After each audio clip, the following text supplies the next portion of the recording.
Ko ia te matatini o Hawaii, ka tahi tonu nei te ahurei Mary Monarch, rima te kaumā toru, ka tīmata ki Hilo, Hawaii.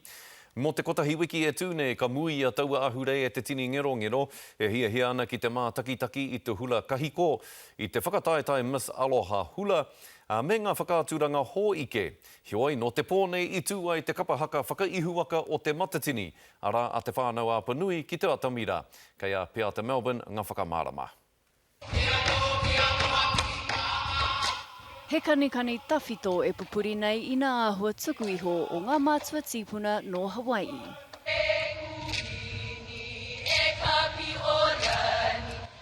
Nā te kapahala o ke kuhi tonu ngā mahi o te Mary Monarch i timata.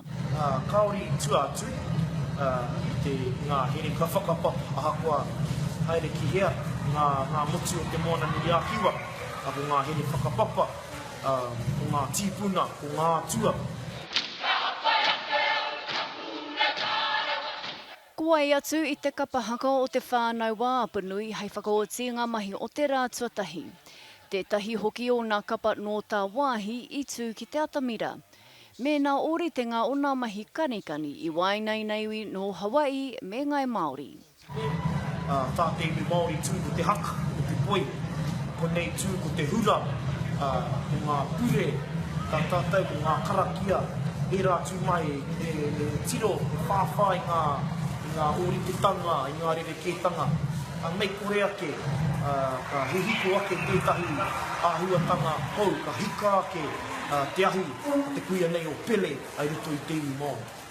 Ko nā kanikani no te ao tawhito me te ao houka ki te a, me te taha moro mona ka hua mai roto i ngā pueru.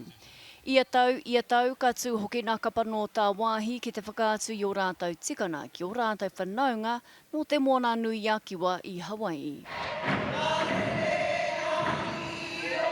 He tai o penga ko tahi wiki te roa kua ki te i ngā kapa Māori maha i ngā tau kwahuri.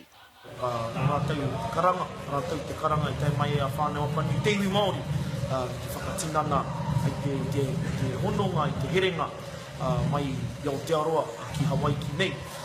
Me te tumanako kia tai mai ai pea te tahi o ngā kapa no Hawaii ki te matatini o Aotearoa a ngā tau tata e heke mai nei. Pea te Melbourne te karere.